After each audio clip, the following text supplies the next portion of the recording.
Good morning everyone. Plasma science academy की online classes में आपका स्वागत है।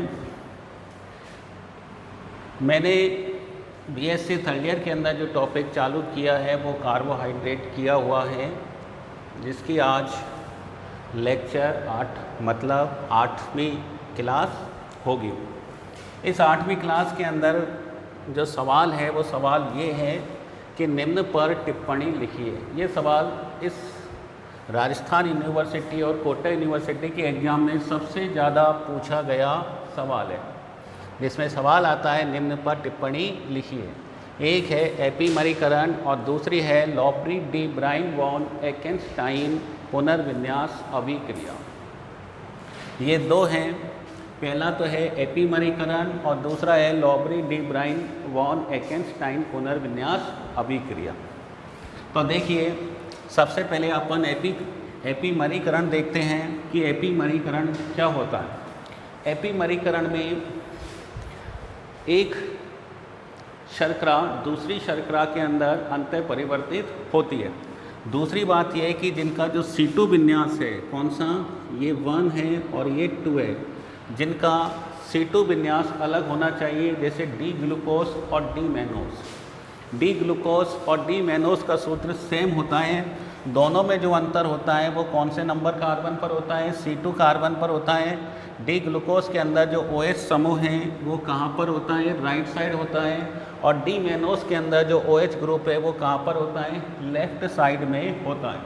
तो डी ग्लूकोस और डी मैनोस के अंदर C2 का जो विन्यास है वो एक दूसरे के अपोजिट होता है। इसलिए ध्यान रखना, जिन शर्कराओं में C2 का विन्यास अपोजिट होता है या विपरीत होता है उन्हें एपीमर कहते हैं, और इनके एक दूसरे में अंतर परिवर्तित होने की प्रक्रिया को एपीमरीकरण कहते हैं। ठीक है, एपीमर किन्हें कहते हैं? जिन शर्कराओं में C2 विन्यास एक दूसरे के अपोजिट होता है वो एक दूसरे की एपीमर कहलाती है। क्या कहलाती हैं? एपीमर। और एक दूसरे में अंतः परिवर्तन की विधि एपीमरीकरण कहलाती है। जैसे डी ग्लूकोस को डी मैनोस में या डी मैनोस को डी ग्लूकोस में परिवर्तित करने की विधि एपीमरीकरण कहलाती है। एक एनोमरीकरण होता है या एनोमर होता है, जिसमें अपन ने पहले बता दिया, एक एनोमर होता है एल्फा और एक एनोमर होता है बीटा। अब देखो, ग्लूकोस है, फ्रक्टोस है, सुक्रोस है, सबके दो एनोमर बने थे, एल्फा और बीटा। एल्फा ग्लूकोस के अंदर क्या होता था कि जो सममित कार्बन है वो असममित कार्बन में परिवर्तित हो जाता था। तो ग्लूकोस के अंदर जो सममित कार्बन कौन सा, C1 कार्बन जो सममित कार्बन था वो C1 असममित कार्बन में परिवर्तित हो जाता था, तो उसे अपन क्या बोलते थे, एनोमर। वहाँ पर दो एनोमर बनते थे, एक एल्फा और बीटा, जो एक दूसरे के एनोमर कहलाते थे। अब देखो, अपन यहाँ पर एपीमरीकरण पढ़ रहे हैं, तो एपीमरीकरण का सीधा साधा अर्थ है डी ग्लूकोस को डी मैनोस में परिवर्तित करना या डी मैनोस को डी ग्लूकोस में परिवर्तित करना। सवाल ऐसे भी आ जाता है कि भाई डी ग्लूकोस को डी ग्लूकोस का डी मैनोस में अंतः परिवर्तन अंतर परिवर्तन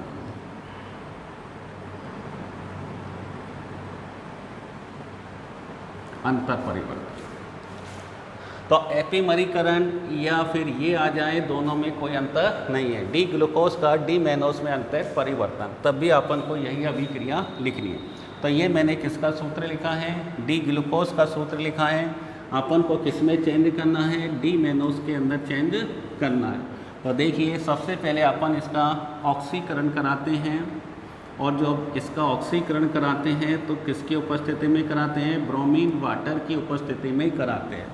ब्रोमीन वाटर की उपस्थिति में इसका ऑक्सीकरण कराने पर इसका जो CHO जो ग्रुप है वो COOH में परिवर्तित हो जाता है। किस में परिवर्तित हो जाता है, COOH में।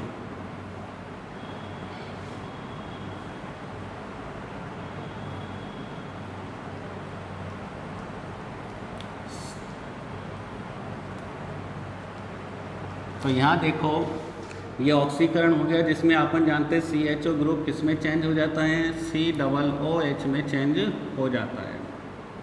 ठीक है, और सारे के सारे जो स्ट्रक्चर है वो अपन ने ऐसा का ऐसा ही लिख दिया। अब क्या होता है कि प्रीडीन क्षार की उपस्थिति में, किसकी उपस्थिति में, प्रीडीन क्षार की उपस्थिति में, प्रीडीन का सूत्र होता है C5H5N, ये प्रीडीन का सूत्र है।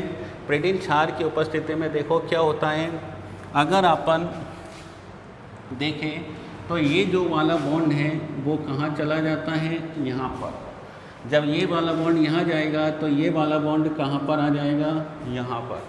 तो सोचो इसका जो C1 कार्बन है, ये C1 और ये C2, C1 और C2 के बीच में कौन सा बॉन्ड आ जाएगा, डबल बॉन्ड आ जाएगा। ध्यान रखना प्रोसेस में C1 और C2 ही भाग लेगा अभी तक, ठीक है।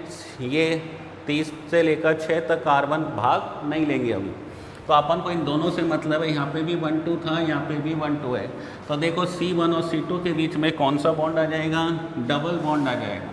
तो ये देखो मैंने C और C के बीच में डबल बॉन्ड लगा दिया। ये OH ऐसा है तो ये OH, जिसको मैं येलो से दिखा रहा हूँ, जैसा है। अब देखो यहाँ डबल बॉन्ड मैंने लगा दिया, यहाँ डबल की जगह बताओ कौन सा आ जाएगा, सिंगल आ जाएगा। बिल्कुल कोई परेशानी। और ये OH इधर है तो ये अपन ने OH इधर लगा दिया, और सारी स्ट्रक्चर जैसी है वैसी की वैसी अपन ने यहाँ पर लिख दी। ठीक है, ये लो। अब देखो ये बॉन्ड यहाँ आया तो H किसके रूप में निकलेगा, बोलो, H प्लस के रूप में निकलेगा। किसके रूप में निकलेगा, ये जो H है वो किसके रूप में निकलेगा, H आयन के रूप में निकलेगा। और दूसरी बात बताओ, जैसे अपन ने लिखा ऑक्सीजन डबल बॉन्ड से जुड़ा हुआ, जब ये यहाँ पर आएगा तो बताओ इसके ऊपर कौन सा आवेश आ जाएगा, ऋणावेश आ जाएगा। तो इस ऑक्सीजन के ऊपर कौन सा आवेश आ जाएगा, ऋणावेश। यहाँ से क्या निकलेगा, H आयन। तो बताओ ये जो H आयन है येलो कलर का, वो कहाँ जुड़ जाएगा, यहाँ जुड़ जाएगा। कहाँ जुड़ जाएगा, यहाँ पर जुड़ जाएगा। फिर देखो वापस, अब ये डबल बॉन्ड को क्या बोलते हैं, इन, और ये क्या बोलते हैं, OH। तो ये क्या बन गया, इनऑल, इनऑल फॉर्म बन गई है। कौन सी फॉर्म बन गई, इनऑल फॉर्म। अब देखिए इधर, अब क्या होता है, वापस वही प्रीडीन क्षार की उपस्थिति में फिर द्वारा पुनर्विन्यास अभिक्रिया होती हैं। और पुनर्विन्यास अभिक्रिया में क्या होता है कि ये तो यहाँ चला गया, जैसे ये वाला बॉन्ड यहाँ आएगा तो ये वाला बॉन्ड कहाँ पर आएगा, यहाँ आएगा।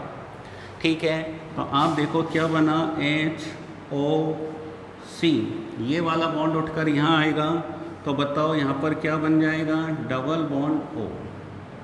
कोई परेशानी? तो ये देख लो, ये वाला बॉन्ड यहाँ आएगा तो यहाँ क्या आ जाएगा, डबल बॉन्ड। और ये वाला डबल बॉन्ड यहाँ पर आएगा तो ये क्या बन जाएगा, सिंगल बॉन्ड। ठीक है, इसके ऊपर क्या आ जाएगा, ऋणावेश आ जाएगा ना। और ये H निकलेगा तो वापस H के ऊपर क्या आ जाएगा, प्लस। ये प्लस बताओ किससे जुड़ेगा, माइनस से। तो बताओ इस C से कौन जुड़ जाएगा, बोलो, H जुड़ जाएगा। ये अपन ने क्या जोड़ दिया, H। और ये जो पीले कलर का जो OH है ये कहाँ आ जाएगा, लेफ़्ट साइड आ जाएगा। कहाँ आ जाएगा, लेफ़्ट साइड आ जाएगा।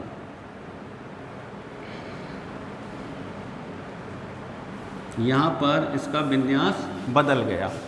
ठीक है, अब देखिए इधर, अब बात आती है, ये अपन ने विन्यास चेंज कर दिया। ऊपर क्या बन गया, COOH, यहाँ पर क्या है, CHOH। यहाँ देखो CH2OH, CHOH का whole thrice, CHOH, CHOH। Number 2 carbon पर इसका विन्यास बदल गया। अब ये है डी ग्लूकोज है और ये डी मेनोनिक अम्ल है। क्या नाम है इसका, डी मेनोनिक अम्ल। मेनोस का ऑक्सीकरण कराने पर मेनोनिक एसिड बनता है।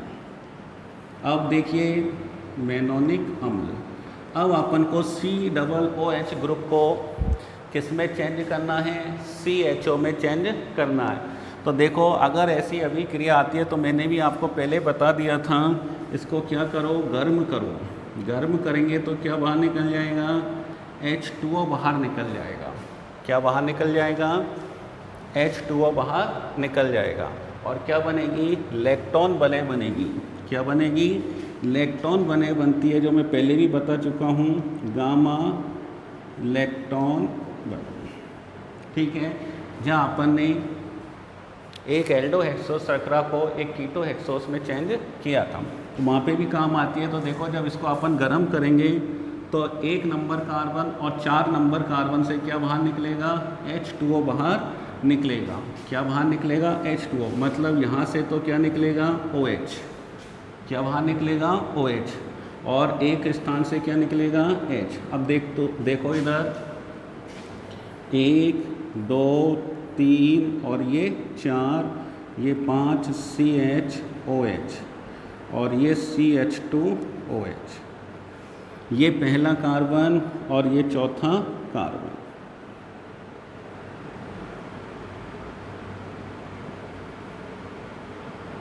कौन सा कार्बन हो गया, CO। और ये कहा चौथा। ठीक है, तो देखो यहाँ से OH तो बाहर निकल ही जाएगा। यहाँ पर क्या बचा, CO बचा। क्या बचा, CO बचा।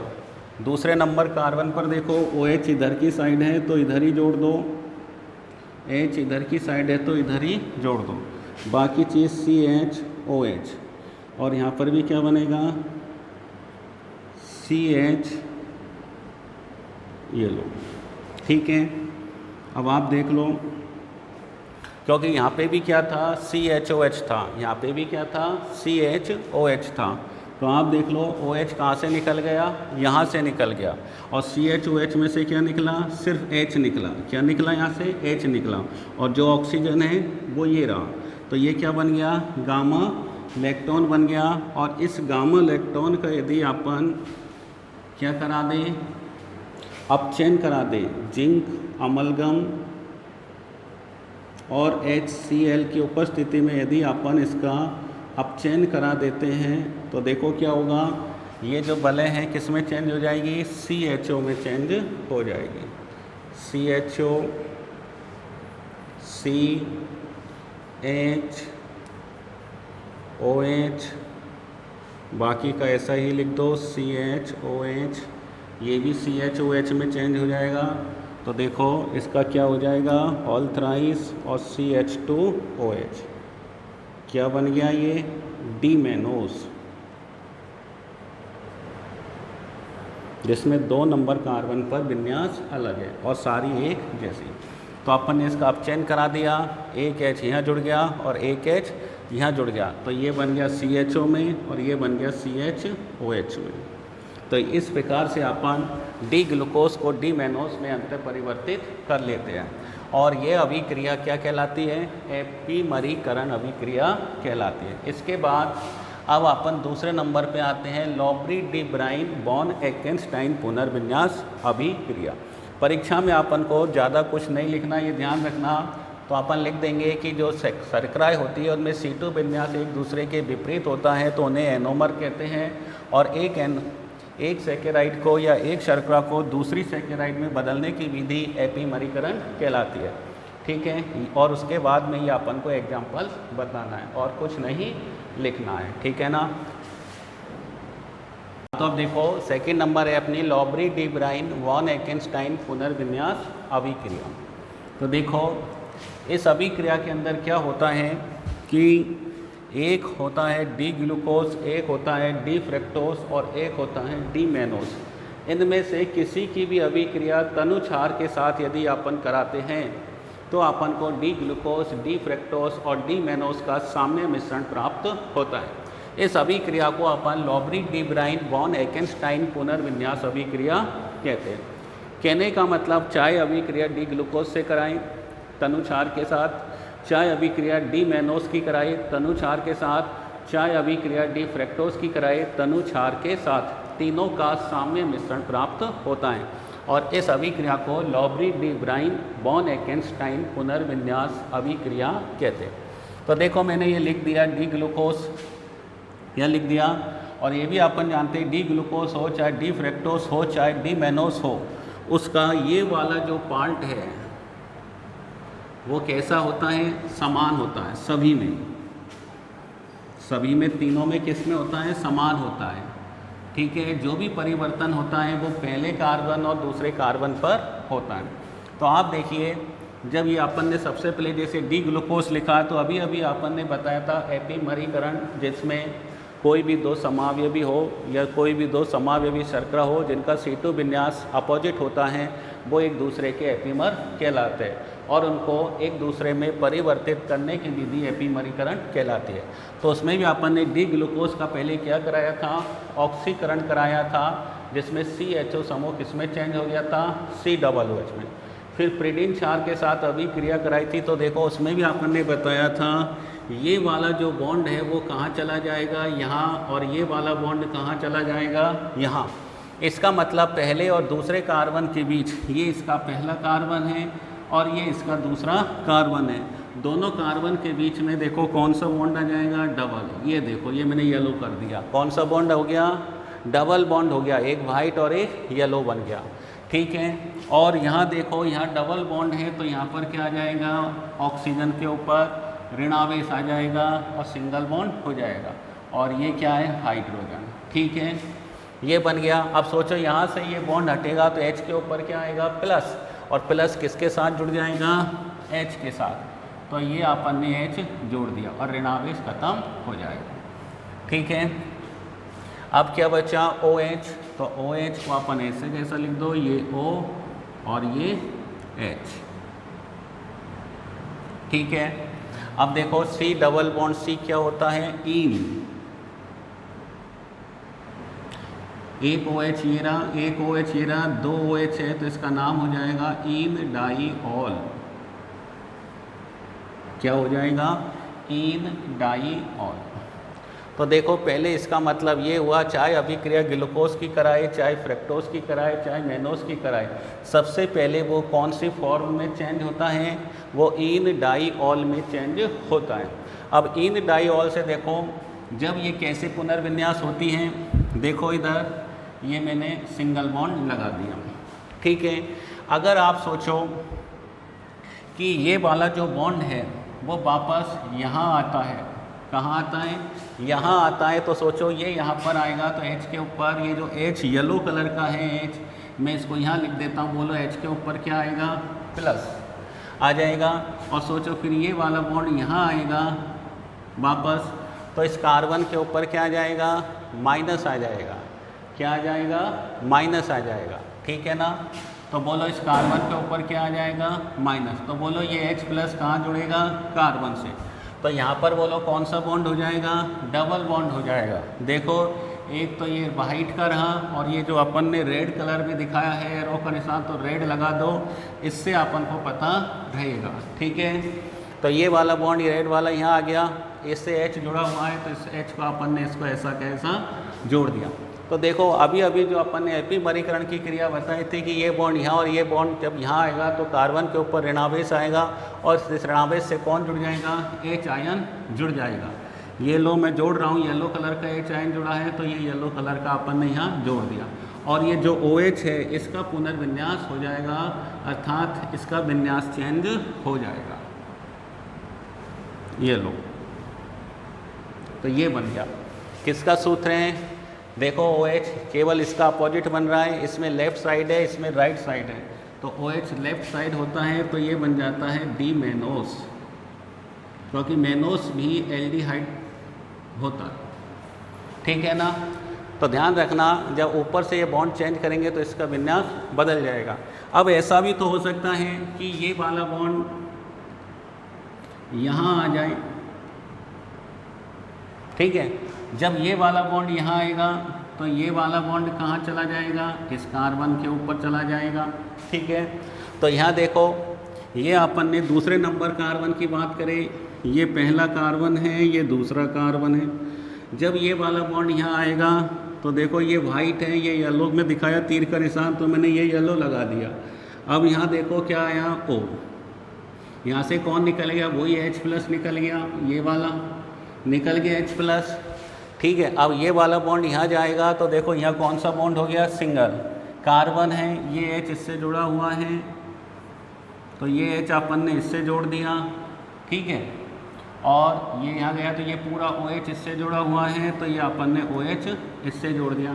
अब बोलो इस कार्बन, जब ये बॉन्ड यहाँ आएगा दूसरी स्थिति में और ये बॉन्ड यहाँ जाएगा तो इस कार्बन के ऊपर क्या आ जाएगा, ऋणावेश हो जाएगा, और ये धनावेश और इस कार्बन वाले ऋणावेश से जुड़ जाएगा, तो यहाँ पर क्या आ जाएगा H+, तो मतलब ये H आयन इससे जुड़ जाएगा और यहाँ से माइनस हट जाएगा। कोई परेशानी? तो ये बना, तो बताओ किसका सूत्र है, CH2OH, CO CHOH का होता है CH2OH, ये डी फ्रैक्टोज का सूत्र है। किसका सूत्र है? डी फ्रैक्टोज का सूत्र है। अब आप देख लो, ये कीटोन है, ये एल्डिहाइड है, ये भी एल्डिहाइड, तो डी ग्लूकोज, डी मेनोस और ये डी फ्रैक्टोज। तो अभी क्रिया चाहे डी फ्रैक्टोज से कराए तब भी इन डाइऑल बनेगा, पहले डी मेनोस से कराए तब भी ये, और इससे कराए तब भी ये, तो इन तीनों का अपन को साम्य मिश्रण प्राप्त होता है। इससे लॉबरी डिब्राइन बॉन एकेंस्टाइन पुनर्विन्यास अभिक्रिया कहते हैं, ठीक है। एक सवाल और आता है, एरिथ्रो और थ्रियोबिब्रिन समावयवी, इस पे भी वो कई बार ये पूछता है कि टिप्पणी लिखिए। तो टिप्पणी में अपन ने जैसे पहले बता दिया था, एक एपीमरीकरण पूछ सकता है, लॉबरी डिब्राइन बॉन एकेंस्टाइन अभिक्रिया पूछ सकता है, और तीसरे नंबर पर वो एरिथ्रो व थ्रियोबिब्रिन समावयवी पूछ सकता है। तो अपन को ये देखना है कि जैसे ये क्रेल कार्बन होते हैं, ये क्रेल कार्बन कितने हैं? 2 है। एक क्रेल कार्बन के 2 प्रकाशिक समावयवी बनते हैं और 2 क्रेल कार्बन के 4 बनते हैं, 2 की पावर n। तो देखिए 2 से जब 4 बनते हैं तो जिन 2 जोड़ों में समान परमाणु या समान समूह एक ही दिशा में होते हैं तो उसे अपन एरिथ्रो कहते हैं। जैसे यहाँ पर दोनों OH समूह एक ही डायरेक्शन में हैं या दोनों हाइड्रोजन परमाणु एक ही डायरेक्शन में हैं, तो ये कौन सा युग्म है? एरिथ्रो है। इसी प्रकार यहाँ दोनों समान समूह अपोजिट डायरेक्शन में है, चाहे हाइड्रोजन को देख लो चाहे OH को देख लो, तो थ्रियो का मतलब होता है अपोजिट और एरिथ्रो का मतलब होता है सेम साइड, ठीक है। तो जब प्रकाशिक समावयवियों के युग्म में समान परमाणु या समान समूह एक ही दिशा में होते हैं, जैसे यहाँ दोनों हाइड्रोजन समान दिशा में हैं, यहाँ दोनों हाइड्रोजन समान दिशा में है, तो वे एरिथ्रो युग्म कहलाता है। और जब समान परमाणु या समूह एक दूसरे के अपोजिट डायरेक्शन में होते हैं तो वह थ्रियो युग्म कहलाता है। ये इतना अपन को लिखना है और उसके बाद ये अपन को एग्जाम्पल देकर बताना है, ठीक है ना। बस ये अपनी कल यूनिट ख़त्म हो जाएगी, उसके बाद में फिर नई यूनिट चालू करेंगे।